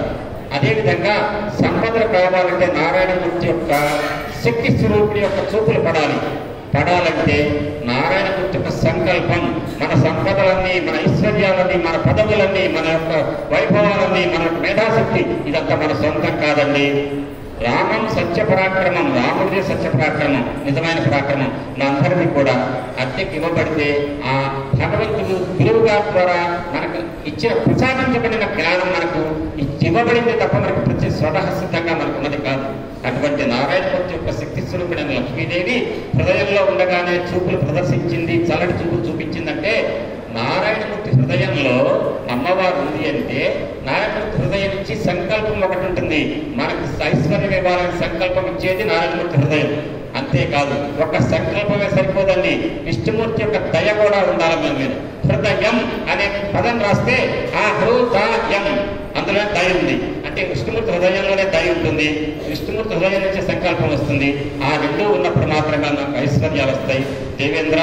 కాబట్టి విష్ణుమూర్తి హృదయంలో నువ్వైతే అమ్మవారు స్థానాన్ని ఆక్రమించిన తర్వాత మాత్రమే చూపులు ప్రదర్శించింది అంటే అర్థం విష్ణుమూర్తి యొక్క కరుణా కటాక్ష వీక్షణాలకు, దయా కరుణలకు, దయా సంకల్పాలకు అధిష్టాన దేవతైన లక్ష్మీదేవి ఆ స్థానాన్ని పొందినప్పుడు మాత్రమే దేవేంద్రుణ్ణి కటాక్షించింది, చూపు ప్రదర్శించింది. మొత్తం లక్ష్మి అంశంతా వచ్చింది. వచ్చిన తర్వాత వెంటనే కౌస్తుభమణి ధర ముకుంద రాధే గోపాల్ అని గోపాల్ చెప్తారే, ఆ కౌస్తుభమణి ధరించి కృష్ణ పరమాత్మ ఏదైతే కౌస్తుభమని చెప్తారో కౌస్తుభమణి పాలసముద్రం నుంచి వస్తే అది కూడా ఇచ్చారట. సకలాభరణాలు శోభిస్తుంటే విష్ణుమూర్తి వక్షస్థలం మీద అందులో ఈ సకల ఆభరణాలకు మహాభరణంగా విష్ణుమూర్తి హృదయంలో ఉందట లక్ష్మీదేవి. ఆ అమ్మ యొక్క చూపులు పడగానే అంత దేవత పుష్పవృష్టి కురిపించారు, మంగళవాద్యాలు మ్రోసం శంఖ మృదంగ వేణురవములు పెన్నాడి మున్నాడి పెంచి కటల్ వాసం నర్తన కాలం నీల సురల్ భాసిల్లి ఆర్యులు జగద్వాసులు విష్ణుని బ్రహ్మదేవ ముఖరు తల్లింగ మంత్రంబులం ప్రాసక్తిని వినిపించిది ఉల్లసిత పుష్పశ్రేణి వర్షించుతున్. ఆ రకంగా పుష్పవృష్టి కురిసింది. విష్ణు సూక్తాలన్నీ వర్ణించారు వేద పండితులు. అయిపోయింది. ఆపాల వెళ్ళి కూతురు తీపుల చూపులను దోగి తిలకింప ప్రజలు చేపట్టిది సంపదలను స్థాపించను మేలు జగత్ప్రతిక నరేంద్ర అని పరీక్ష మహారాజు సుఖమాత్రుడు. అమ్మవారి యొక్క చల్లటి చూపు ప్రసరించగానే స్వర్గలక్ష్మి మొత్తం తిరిగి ప్రార్థించింది. స్వర్గలోకమే కాదు అన్ని లోకాలు కూడా హాయిగా సంపదతో వినయి. చూపులు పడలేదు ఎవరి మీద, నాకు అమ్మవారి అమృతం కావాలని చూస్తున్నారు. ఎవరు పక్కన కూర్చున్నారు. అభిషేకం వద్దు, అమ్మవారద్దు, అమ్మవారు నా చూపులొద్దు. అమ్మవారిని మనం చూస్తే అమ్మవారు మనం చూస్తుంది. గురువు గారిని మనం ఆశ్రయిస్తే గురువు గారు మనకు అనుగ్రహిస్తారు. గురువు గారు వచ్చినా కూడా గురువు గారిని కలవాలని చేస లేని వాళ్ళు గురువు గారిని అనుగ్రహిస్తారండి. ఆ రకంగా భగవంతుడు కూడా ఎవరైతే ఆశ్రయిస్తారో వాళ్ళకు మాత్రమే తన యొక్క చూపు ప్రసారం చేస్తారు. అమ్మవారిని చూడాలనే ఆరాధనతో అభిషేకం చేసిన వాళ్ళు ఎవరంటే దేవతలు. కాబట్టి వాళ్ళకు అనుగ్రహం కలిగింది, సంపద వచ్చింది. రాక్షసులు దేని కోసం చూస్తున్నారు? అమ్మవారి కోసం చూడాల, అమృతం కోసం చూస్తున్నారు. అమృతం అంటే ఏంటి? ఇక్కడ ఒక గొప్ప మాట అండి. ఏంటంటే అమృతం ఎప్పుడు వస్తుందంటే అమ్మవారు వచ్చిన తర్వాత, అమ్మవారు చూపులు పడిన తర్వాత వస్తుంది. దీని అర్థం ఏంటంటే అమృతం అంటే ఏంటంటే అర్థం మృతము లేనిది, సాగు లేనిది, శాశ్వతమైనది ఏదంటే ఆనందం. ఆ ఆనందమే మోక్షం. మోక్షం రావాలంటే అమ్మవారి యొక్క కటాక్ష వీక్షణాలు పడ్డ వాళ్ళకు మాత్రమే మోక్షం వస్తుంది. అదే అమృతం. ఇక అమృత ప్రాప్తి కోసం ఎదురు చూస్తున్నారు. చూపులు పడక దారిద్ర్యంతో కొట్టుమిట్టాడుతున్నారు రాక్షసులు. సముద్ర మథనం ప్రారంభమైంది. అందులో తెచ్చారు ఎవరు? శ్రీకృష్ణాయతనోజాతం ధన్వంతరి సమప్రభం వరాహమిహిరాచార్యం సర్వరోగహరం భజే. సకల రోగాలను హరించి వేసేటువంటి ధన్వంతరి సమానుడైనటువంటి మన బుద్ధి మాస్టర్ గారిని సందర్భంగా గుర్తు తెచ్చుకోవాలి. ఎందుకంటే పాలసముద్రం నుంచి ఉద్భవించిన మహానుభావుడు ధన్వంతరి ఒక చేతితో ఆయుర్వేద విద్యను, ఇంకొక చేతిలో అమృత భాండాన్ని పట్టుకుని పైకి వచ్చాడు. రాగానే ఒక్కసారిగా వికసించిన ఎవరి ముఖాలు? రాక్షసుల ముఖాలు. దేవతలకు పెద్ద వికసించడం లేదు, బాధపడడం లేదు. ఎట్లయినా మాకు అర్హతనే మాకు వస్తే చూస్తున్నారు దేవతలు. కానీ ఒక్కసారిగా అల్ల కల్లోలం చేశారు రాక్షసులు. ఆ చేతిలో ఉన్న ఆయుర్వేద వైద్యం క్రమక్రమంగా విసులు తద్వారా తాతగారు అనంతాచార్య తాతగారికి, మన పరమ గురువు నిఖిల కృష్ణమాచార్య గురుదేవులకు, మన గురుదేవుల వరకు కూడా ఆయుర్వేద విద్య ప్రసరిస్తూనే ఉన్నది. ఇక ఇంకొక చేతిలో తెచ్చినటువంటి అమృత భాగాన్ని రాక్షసులు లాక్కున్నారండి. లాక్కోగానే ఒకసారి దేవతల ముఖాలు మారిపోయినాయి. ధన్వంతరి తెచ్చారు, అమృతం బాగానే ఉంది. కానీ రాక్షసులు ఎగేసుకుపోయారు. దేవతలు ఏం చేస్తారు? నాకు మధ్యాహ్నం భోజన ప్రసాదం పెడుతున్నారనగానే ఎవరు బట్టి వాళ్ళు ఊరుతారండి, లైన్లో వెళ్తారు. ఒకరి తర్వాత ఒకరు. పెద్ద చిన్న లేదు. ఎంత పెద్దవాడైనా వెనకొస్తే వెనకే, ఎంత చిన్నవాడైనా ముందుస్తే ముందే. మన గురు పూజలో ఒక క్రమశిక్షణ. అదే క్రమశిక్ష దేవతల్లో కూడా ఉంది. వాళ్ళు చిన్నగా లైన్లో ఉండి అమృతం పోస్తాడని ధర్మంతం తీసుకుందాం అనుకున్నారు. కానీ ఈ లోపల రాక్షసులు కొట్టేశారు. వెంటనే బాధపడ్డారు. వీళ్ళ కూడా ఒకటే దిక్కు ఏంటి దేవతలకు నారాయణ అన్నారు. నారాయణ తెచ్చాడు. వచ్చి కలిపురుషుని పిలిచాడు. కలిపురుషుడా ముందులోకి వెళ్ళబోయా రాక్షసులకు. చిత్తం ప్రభు వెళ్ళాడు. కలిపురుషుడు యొక్క గొప్పతనం ఏంటండి? కలిసి ఉండకుండా చేసేవాడే కలిపురుషుడు. ఐకమత్యం లేనివాడు. పొద్దున మాస్టర్ గారు చెప్పిన ఒకే ఒకటి, బృందావనంగా మనకి గురు పూజలు ఇస్తున్నారు, అందరం కలిసి కట్టుగా సఖ్యశక్తి కలుగే కలియుగంలో సంఘటితంగా చేసినప్పుడు ఫలితం రాదు అని ఐకమత్యంగా ఉండమని చెప్పారు. ఐకమత్యంగా ఉండనివ్వని వాడు ఒకటి కలి వచ్చాడు. రాక్షసులు దూరాడు. అప్పుడు రాక్షసులు నువ్వు తాగడానికి లేదు అక్కడ, నువ్వు తాగడానికి లేదు, వీళ్ళు కొట్టుకుంటూ అమృతం చుట్టబడ వేస్ట్ కాకుండా అక్కడ పట్టుకున్నారు రాక్షసులు. వీళ్ళపై దేవతలు ప్రార్థించారు కదా. నారాయణమూర్తి గారు వచ్చారు. ఎట్లా వచ్చారు? పాలిండ్లపైనున్నపై జారించి నచ్చతలత్తు తడుపు తల్పని గండ పలకంబులు వయించు వలవించి కింగేలను జవించు కడు మెరుంగులు వారు కడకన్నులల్లాచు అల్లాచి వెప్పల గండగులకు తలిత తమ్మిళ్ళకు సుమగంధం కంగనాది చనంకృతులు వడలు కొలుగు వడలు కాంతులు పట్టులే కులుకబారు సన్నవలి పంపుపై చౌకళింప అన్నట్టుగా ఈ లోక మొత్తాన్ని మోహించేటువంటి జగన్మోహిని రూపంలో శ్రీ మహావిష్ణువు వచ్చారు. వచ్చిన శ్రీ మహావిష్ణువు యొక్క సౌందర్యాన్ని చూశారు రాక్షసులు. వెంటనే ఏంటి సౌందర్యాన్ని ఎక్కడ చూస్తున్నారు? చూస్తుంటే జగన్మోహిని అన్నదట, ఏంటి కొట్టుకుంటున్నారు ఏంటి అంటే అది అమృతాన్ని ఎట్ట పంచాలి అని చూస్తున్నాం అనగానే నన్ను పంచున్నాడు. నన్ను పంచమంటే అది మహాప్రసాదం నేను పంచితే అంతకంటే అమ్మా అన్నారట. అంటే రాక్షసులకు ఏం కనపట్టల్లా, జగన్మోహినిలో ఉన్న అందరి సౌందర్యం కనిపిస్తోంది. ఆ సౌందర్యానికి దాసులయ్యారు రాక్షసులు. అమ్మ నువ్వే పంచమ్మా అంటే వద్దులే నేను పంచితే మళ్ళీ సరిగ్గా పంచలేదు అంటే నాన్న నెపాలేస్తానంటే ఏం వేయం నువ్వు పంచు, నువ్వు ఎట్ట పంచినా ఒకటే అంటే సరే అయితే కూర్చోండి అనగానే ఆమె అంతా తెలుసు. దేవతలు రాక్షసులు పడదే మాకు అంటే ఒక పక్క దేవతలు ఒక పక్క రాక్షసులు కూర్చోమన్నాను. జగన్మోహిని అవతారంలో విష్ణుమూర్తి కూర్చున్నారు. అమృతాన్ని వడ్డిస్తున్నాడు ఎవరు? జగన్మోహిని రూపంలో ఉన్న విష్ణుమూర్తి. దేవతలకు ఒక్కొక్కరికి అమృతాన్ని వడ్డిస్తున్నారు. ఇటు పక్క రాక్షసులకు మాత్రం వడపులు వడ్డిస్తున్నారు. ఆ వడపుల్లో పడిపి మోహంలో పడిపి అందాన్ని చూసి ఆస్వాదిస్తున్నారు రాక్షసులు. దేవతలు హాయిగా అమృతాన్ని పొందుతున్నారు. ఆ సమయంలో కొద్దిసేపు అయిన తర్వాత రాక్షసుల బ్రహ్మ నాకేది అనగానే అనగా సౌందర్యం చూసి ఒక్కసారి లొంగిపోయారు రాక్షసులు. ఆ రకంగా మోహంలో ముంచేశాడు జగన్మోహిని రూపంలో విష్ణుమూర్తి రాక్షసుల్ని. ఎందుకు ముంచాడట్లా? ఆసుర శక్తులకు అమృతాన్ని ఇస్తే ప్రపంచానికే ఇబ్బంది కాబట్టి రాక్షస శక్తులు లోక రక్షణకు విఘాతం కల్పించేవాడు కాబట్టి వాళ్ళకి అమృతం వెళ్ళకూడదు, వాళ్ళకి వెళ్లకుండా చేశాడు. వీళ్ళకి అమృతాన్ని వడ్డించారు విష్ణుమూర్తి. ఇక్కడ ఒక్క మాట చెప్పేసి ముగిస్తాను. ఏంటంటే మాస్టర్ గారు పొద్దున చెప్పినటువంటి విషయమే మొత్తం అదే. ఈవేళ నేను నిన్న సాయంత్రం అనుకున్నాను చెప్తే బాగుంటుంది చెప్పిస్తే మాస్టర్ గారు చెప్పించాల్సిందిగా మందేముందని ఆ అనుగ్రహం లేకపోతే చెప్తానని కూడా నేను చెప్పలేను కూడా. అప్పుడు పొద్దున్నే వస్తే నాకు 5-6 సంవత్సరాల ఒక అనుభవం. ఇదే వేళ ఏదైతే చెప్తామనుకుని ఒకటి అనుకుంటానో ఖచ్చితంగా మరోజు పొద్దున గురు పూజల్లో పొద్దున పూట 6:30 నుంచి 7:30 వరకు మాస్టర్ గారు అదే చెప్తారు. దాంట్లో ఉన్న అంతరార్థాన్ని దానికి సమర్థించేటువంటి శ్లోకాలు చెప్తారు. అదే చిత్రం ఇవాళైతే మరీ అన్నమాట ఇంద్రియాన్ని పరామ్యాహు అన్నారు. ఆ శ్లోకమే నేను రాత్రి నేను చర్చించాను చాలాసేపు. ఎందుకంటే చంద్రుడు అనేటువంటి మరో స్థానం దాటిన తర్వాత ఈ సముద్ర మథనంలో చంద్రుడు అయిపోయిన తర్వాత లక్ష్మీదేవి వచ్చింది. లక్ష్మీదేవి అంటే ఎవరండి? ఇంద్రియాన్ని పరామ్యాహు అని చివరికి అన్నారు. మనసు దాటిన బుద్ధి యో బుద్ధి పరమస్సు సహా అన్నారు. కాబట్టి మనస్సు దాటిన తర్వాత బుద్ధి లేదండి కాదు. బుద్ధి కూడా దాటిన తర్వాత పరాశక్తి యొక్క చైతన్యమే. అదే ఎవరంటే ఆత్మ, అదే సహా అని చెప్పారు గురువు గారు పొద్దున. ఆ సహా యో బుద్ధి పరమస్సు సహా అనేటువంటి ఆ తత్వాన్ని పొందాలంటే సాధకుడు ఎప్పుడైనా మనోచక్రం దాటాలి. మనోచక్రం అంటే ఏంటంటే ఆజ్ఞాచక్రం. అది చంద్రుడి స్థానం. కాబట్టి చంద్రుడు ఉద్భవించిన తర్వాత సముద్రంలో పాల సముద్రంలో అమ్మవారు వచ్చారు. అదనమాట తత్వం. ఇక ఇక్కడ చూడండి, ఇటు పక్క దేవతలు, ఇటు పక్క రాక్షసులు అనుకోండి. రాక్షసులకేమో అమృతం వడ్డించాలి, దేవతలకు అమృతం వడ్డించారు విష్ణుమూర్తి.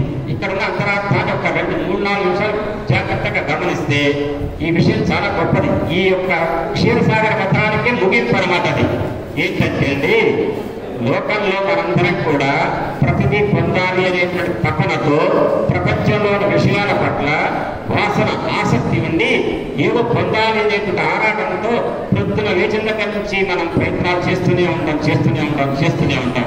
ఆ ప్రయత్నమే తార సముద్ర మథనం, క్షీరసాగర మథనం. ఆ మథనం కోసం ఏం ఉపయోగిస్తామంటే మనం మన శరీరాన్ని తీసుకుంటే పిండాంగంలో వెన్నుముక, అడుగున్నటువంటి మూలాధార చక్రం, ఆది కూర్మం, వాసుకి ఏంటంటే మనలో ఉన్నటువంటి 3.5 చుట్ల యొక్క ఆ కుండలిని శక్తి. మరి ఇలాగే దేవతలు రాక్షసులు ఎవరండి? ఎవరా రాక్షసులు దేవతలు అంటే ఉచ్ఛ్వాస నిశ్వాసాలే ఒక పక్క దేవతలు ఒక పక్క రాక్షసులుగా ఉంటాయి. ఆ ఉచ్ఛ్వాస నిశ్వాసాలు ఉన్నంతకాలం మనిషి బ్రతుకు, ఒక్కసారి ఉచ్ఛ్వాస నిశ్వాసాల మధ్య సమన్వయం కాకపోతే మనిషికి బ్రతుకు లేదు అన్నారు మాస్టర్ గారు పొద్దున. అంటే ఆ ఉచ్ఛ్వాస నిశ్వాసం గాలి పీల్చడం, గాలి వదలటం అనేటువంటి ఆ ఇద్దరే దేవతలు రాక్షసులు, ఆ ఇద్దరే మతం చేస్తున్నారు. అంటే జాగ్రత్తగా గమనించండి. టెన్షన్తో ఎన్నో ప్రయత్నిస్తుంటాం. మాస్టర్ గారు అన్న మాట ఏంటి? ఉచ్ఛ్వాసం గాలి పీల్చడం, నిశ్వాసం వదలటం, ఈ రెండు సమన్వయంతో ఉన్నంతసేపు బ్రతుకు. అప్పుడు ఆగినయ్యా మనిషి అయిపోయింది. మనిషి బ్రతికినంత కాలం కూడా మనస్సు నిలబడి దేని మీద అంటే ఈ శ్వాస మీద. ఆ శ్వాసే మనకి ఉచ్ఛ్వాస నిశ్వాసాలు, దేవతలు రాక్షసులు. ఈ శ్వాస ప్రక్రియ ద్వారానే మనలో అనేక ఆలోచనలు మనసులో వస్తుంటాయి. ఆ వచ్చే ఆలోచనలో దైవీ ప్రకృతికి సంబంధించిన ఆలోచనలు ఉంటాయి, రాక్షసాసుని ప్రవృత్తికి సంబంధించిన ఉంటాయి విషయాలు. వీటిల్లో మనం చేయవలసింది ఏంటంటే ఆ దేవతలంతా కూడా అమృతం వర్తిస్తుంటే దేవతలు అమ్మవారిని జగన్మోహిని దేనిగా చూశారంటే అన్నపూర్ణ దేనిగా చూశారు. రాక్షసుని దేనిగా చూశారు? అందగత్యగా చూశారు, సౌందర్యవతిగా చూశారు. అంటే దేవతా గుణాలున్న వాళ్ళంతా కూడా ఈ విశ్వాన్ని విష్ణువుగా చూస్తారు. అదే విశ్వం విష్ణువు. లేదంటారా దేవతా గుణాలు ఉన్నటువంటి గురువుగా ఆశ్రయించే మనందరం కూడా జగన్మోహిని దేనిగా చూస్తామంటే విష్ణువు యొక్క శక్తి స్వరూపిణి వైష్ణవిగా చూస్తాం. వైష్ణవి. అదే రాక్షస స్త్రీలను ఆశ్రయ గణాలంతా ఏం చూస్తారంటే అమ్మవారిని అందగత్య, ఇంద్రియ సుఖాలకు మనకు వచ్చేటువంటి అందగత్య. అంటే ఈ ప్రపంచం మొత్తాన్ని కూడా ఇంద్రియ సుఖాలు పొందడానికి కావాల్సినటువంటి వస్తువులు దొరికే దుకాణంలాగా చూస్తారు ఈ ప్రపంచాన్ని రాక్షసులు. అదే దేవతా లక్షణాలు ఉన్నటువంటి గురువుగా ఆశ్రయించినటువంటి భక్తులు ఏం చేస్తారంటే మనకి ఇంద్రియ సంబంధమైన సుఖాలు కాదు శాశ్వతం, ఈ లోకాన్ని మొత్తాన్ని కూడా విష్ణువుగా దర్శిస్తూ విష్ణువు జగన్మాత, జగన్నాథుడిని, ఈ విశ్వాన్ని విష్ణువుగా చూసేటువంటి బుద్ధి గురువుని ఆశ్రయించే శిష్యుడు ఉంటారు. వాళ్ళకి అమృతం లభిస్తుంది. అంటే అర్థం ఏంటంటే ఈ లోకం మొత్తాన్ని కూడా ఇంద్రియ సుఖాలిచ్చే దుకాణంగా చూసేటువంటి రాక్షస గుణాలు బాగా ప్రబలినటువంటి వాళ్ళు ఈ లోకంలో చచ్చిపోతారు, మళ్ళీ పుడతారు, చస్తారు, ఈ చక్రబంధాలు చిక్కుకుంటారు. కానీ దేవతా గుణాలు ఉన్నటువంటి వాళ్ళు ఈ జగత్తు మొత్తాన్ని వైష్ణవిగా చూసిన వాళ్ళు, ఆ వడ్డిస్తున్నటువంటి జగన్మోహిని అన్నపూర్ణాదేవిగా చూసిన వాళ్ళు సాధనలో సిద్ధి పొంది అమృతాన్ని పొందుతారు. ఆ అమృతం అంటే ఏంటంటే మళ్ళీ తిరిగి రాని శాశ్వత విష్ణు సాహిత్యం అనేటువంటి మోక్ష సామ్రాజ్యాన్ని పొందుతారు. కాబట్టి మనం చేసే వృత్తుల లేచినతం చేసేటువంటి ఎఫర్ట్ రకమైన గురువుగా ఆశ్రయించి లోకాన్ని లోకేశ్వరిగా, జగత్తుని జగన్నాథుడుగా, విష్ణువుగా, విశ్వం విష్ణు అనేటువంటి భావంలో ఉన్నవాళ్ళు దేవతా గుణం ఉన్నటువంటి గురువుని ఆశ్రయించే శిష్యులు. అదే గురువు గారు లేదు ఏమీ లేదనేటువంటి కొంతమంది ఈ ప్రపంచమే సుఖం, ఈ ప్రపంచమే సర్వం అనుకునేటువంటి ఇంద్రియ సుఖాలకు వెంపర్లాగేటువంటి ఆశ్రయ గుణాలు ఉన్న వాళ్ళు మాత్రం ఆ సౌందర్యాన్ని చూస్తూ అందులోనే మునిగిపోతారు. పుడతారు. మోక్షం ఉండదు. కానీ మోక్షం ఉండేది ఎవరికంటే గురువుగా ఆశ్రయించినటువంటి దైవీ మనస్తత్వం కలిగిన వాళ్లకు. మనం చేసే పని ఏంటంటే చివరికి చెప్పే కన్క్లూషన్ ఒక్కటే మాట. గురు పూజలలో గురువు గారు అప్పుడప్పుడు వచ్చి మనల్ని ఆశీర్వదిస్తూ దర్శనమిస్తూ మనకు మంచి మంచి మాటలు చెప్పడం వల్ల మనకి ఏంటో చెప్పనండి ఒరిగేది. మనలో ప్రతి మనిషిలో ఆశ్రయ ప్రవృత్తులు ఉంటాయి, దైవీ ప్రవృత్తులు ఉంటాయి. కానీ క్రమక్రమంగా గురువు గారి బోధన ఉండటం ద్వారా, ఐకమత్యంతో కూడుకున్నటువంటి గురు పూజలకు రావడం ద్వారా మనలో ఉన్నటువంటి దైవీ ప్రవృత్తులను ఉద్ధరించుకోవడం, ఆశ్రయ ప్రవృత్తులను అడగదొక్కటం, క్రమక్రమంగా అడగదొక్కి చివరికి ఆశ్రయ ప్రవృత్తులని మన నుంచి లేకుండా తొలగింపు చేసుకోవడం, దైవీ ప్రవృత్తులను పెంచడం. ఆ ఉద్ధరించబడిన దైవీ ప్రవృత్తులు ఏం చేస్తాయంటే ఈ జగత్తును జగన్నాథులుగా, అంటే విశ్వాన్ని విష్ణువుగా చూసేటువంటి మానసిక స్థితిని ఈ దైవీ శక్తులు కలిగిన వాళ్ళు పొందుతారు. గురువుగా ఆశ్రయించిన వాళ్ళు పొందుతారు. గురువుగా ఆశ్రయించని వాళ్ళు ఎవరైతే ఉన్నారో వాళ్ళకి జగత్తు బ్రతికినంత కాలం ఇంద్రియ సుఖాలతో బ్రతుకుదాం, హాయిగా మధ్యాహ్నం పూట కూడా నిద్ర వచ్చే పదార్థాలు తీసుకుందాం, ఇక ఈ లోకంలో దొరికి ఇంద్రియ సుఖాలన్నీ అనుభవిద్దాం అంటారు. అనుభవిస్తారు, పోతారు, మళ్ళీ పుడతారు. మళ్ళీ పుట్టే జన్మ ఏ కుక్కో నక్కో తెలవదు, మనిషిగా పుడతారని గ్యారంటీ కూడా లేదు. కానీ దైవీ గుణాలు గురువుగా ఆశ్రయించిన వాళ్ళు, జగత్తును జగన్నాథులుగా చూసిన వాళ్ళు అమృతాన్ని పొందుతారు. కనీసం అమృతం అంటే మీరు అనొచ్చు, ఒక్కసారి గురువు గారి గురు పూజలకు వస్తే మోక్షం వస్తుందా అంటే, ఒక జన్మకు మోక్షం రాకపోయినా మోక్షానికి మార్గంలో ఉన్నటువంటి జ్ఞానం వస్తుంది. ఆ జ్ఞానమే వెలుగు, అదే అమృతం. అటువంటి అమృతాన్ని పొందాలంటే దైవీ శక్తులు మనలో పరిఢవిల్లాలి, దైవీ శక్తులు ఉద్భుతం కావాలి, ఆసుర శక్తులు అణగదొక్కబడాలి.